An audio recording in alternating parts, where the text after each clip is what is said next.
طول عمري بغير من سلفتي عشان حاسة ان هي احسن مني والكل بيحبها، لكن انا محدش بيحبني خالص بسبب معاملتي ليهم. حاولت كتير قوي ان اقرب منهم لكن مفيش فايدة. ازيكم حبايبي، عاملين ايه؟ يا رب تبقوا بخير، وحشتوني قوي. النهارده بقى عشان قبل ما نبدأ قصتنا لازم تسموا بسم الله ونصلي على النبي، وطبعا مش هفكركم اشتركوا في القناة، ويلا بينا نبدأ قصتنا النهارده. وفي يوم كنت قاعدة أنا وسلفتي تحت عند حماتي وإخواتي كوزي، كلهم كانوا معزومين على الغدا في اليوم ده. ولقيت حماتي بتقولي: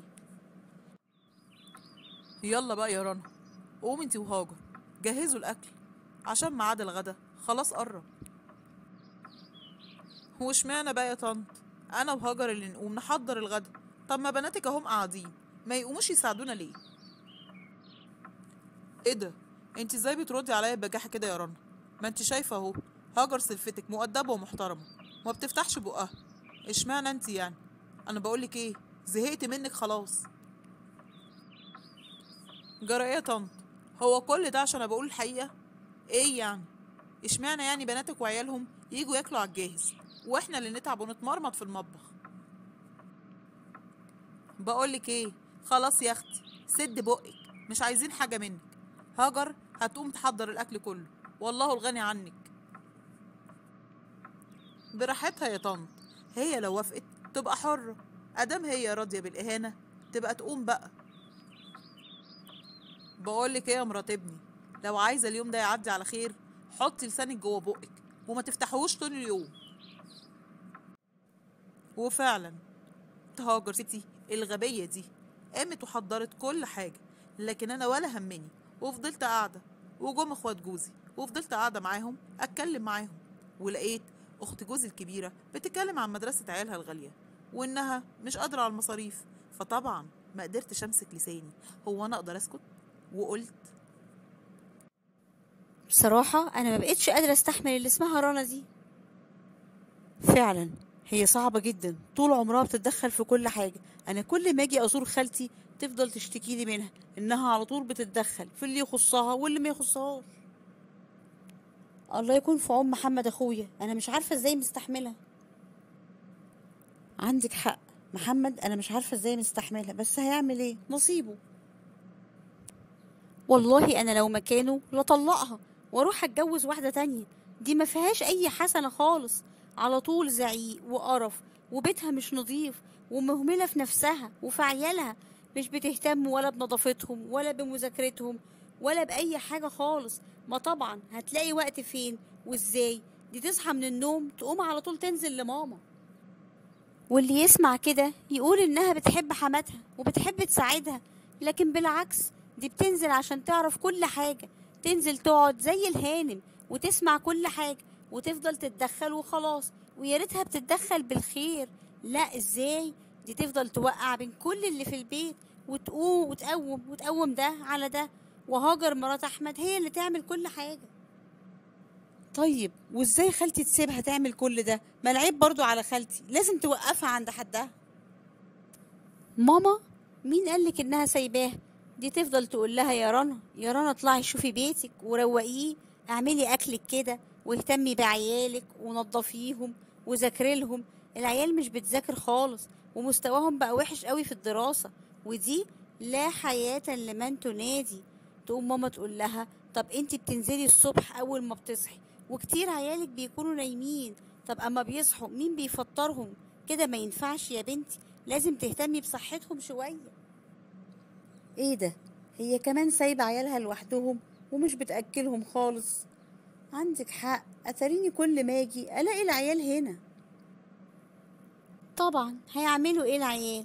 بتصحى وتنزل على هنا، تقوم ماما قايله لها يا بنتي اهتمي بعيالك.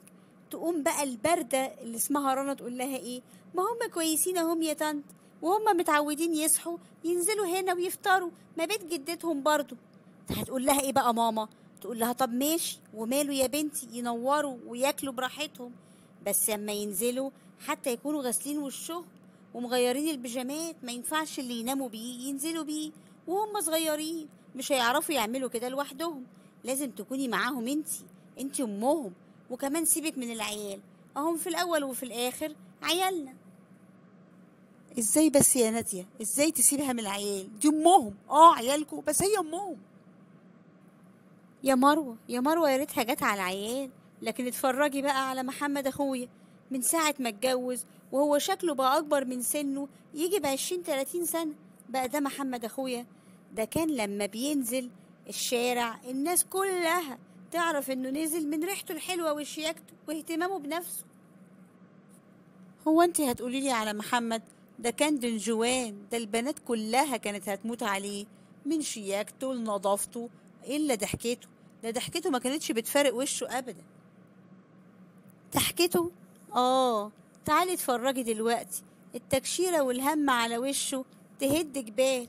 ده يا حبيبي بينزل هدومه لماما عشان تغسلها له، عشان يعرف يخرج ويروح شغله. ده محمد ده كان بيكوي فانيلاته الداخلية، لكن دلوقتي لو ماما كوت له هدومه بيحمد ربنا. بقى دي ست دي ماما قلبها موجوع عليه، وتفضل تقول يا عيني يا محمد، بس هتعمل ايه؟ بتصبر نفسها عشان عياله، يعني هتخرب بيته. يا حول الله يا رب. طب قولي لي ليه ما تقوليش لمحمد يحاول يكلمها؟ انا عارفه ان هما كانوا بيحبوا بعض قبل الجواز، يتكلم معاها كده ممكن. ممكن ايه بس يا مروة؟ ده انت غلبانة قوي. هو انت فاكرة ان محمد ما كلمهاش؟ ده مرة بيقول لها اهتمي بنفسك شوية يا رنا، وبيا وبالبيت والعيال، مش كل ما اجي الاقيكي عند امي تحت وسايبة الدنيا تضرب تقلب، وشكلك بقى ملخبط خالص. انا مش مصدق ان انت رنا اللي انا حبيتها واتجوزتها. طب كويس، انا عارفه ان محمد غلبان. هي في ست دلوقتي هتلاقي راجل كده يجي يكلمها ويقول لها؟ طب كويس انه كلمها. كويس؟ اصل انتي ما تعرفيش اللي حصل. دي راحت قلبة وشها اكتر ما هو مقلوب، وتقول له ايوه، تلاقيها امك اللي بتقولك كده عشان ما نزلهاش تحت واشوفها بتعمل ايه وبتدي ايه لاخواتك البنات لما بييجوا، ومعرفش مين داخل ومين خارج. يا ساتر يا رب. وهي مالها مين داخل ومين خارج ومين يدي ومين ما يديش؟ اعوذ بالله منها ست. مالها مين؟ ما تيجي سامعة بودنك اهو الكلام اللي بيدور بره. نوها اختي بتتكلم مع ماما، هي مالها؟ بتتدخل ليه؟ لا وعليها بجاحة تقولك كده الكلام في الوش، مش بتتكسف خالص. طب وبعدين؟ ده محمد صعبان عليا قوي. طب ايه رأيك انت لو كلمتيها؟ انتوا ستات زي بعض، ما تتكلمي معاها بالراحة.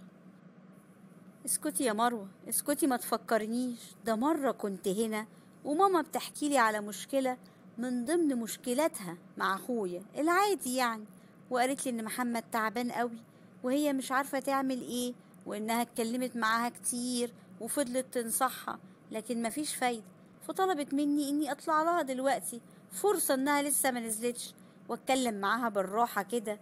ما كنتش موافقة خالص، بس ماما قالت لي عشان خاطر ده اخوكي تعبان.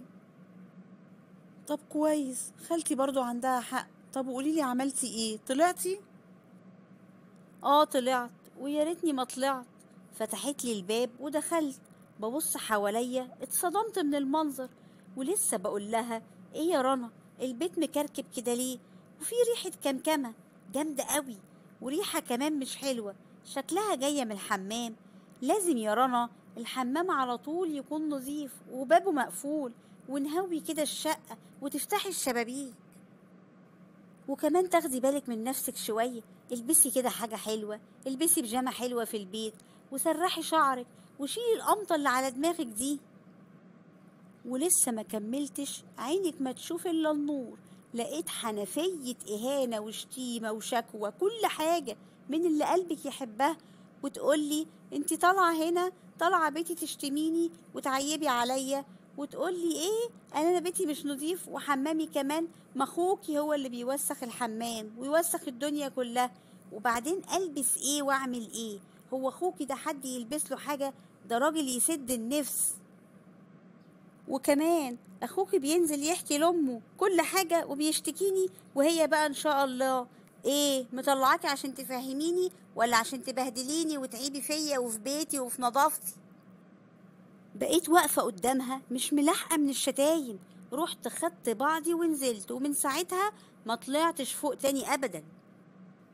لا لا لا، دي كده عدت كل الحدود، دي ملهاش مثيل ابدا. انت بتقولي فيها فعلا عدت كل الحدود، ملهاش مثيل ابدا. واقول لك على حاجه بقى، انا متاكده انها مش هتسكت بعد كلام نهى مع ماما. تعالي بقى لما نشوف هتعمل ايه، علشان انا خلاص مش قادره استحمل. عندك حق، تعالي نخرج علشان ما تعملش مشكلة مع خالتي. تصدقوا رنا دي لذيذة قوي. يا ترى قلت ايه يا رنا؟ ده اللي هنعرفه في الجزء التاني. ده لو عايزين تعرفوا زيي استنونا.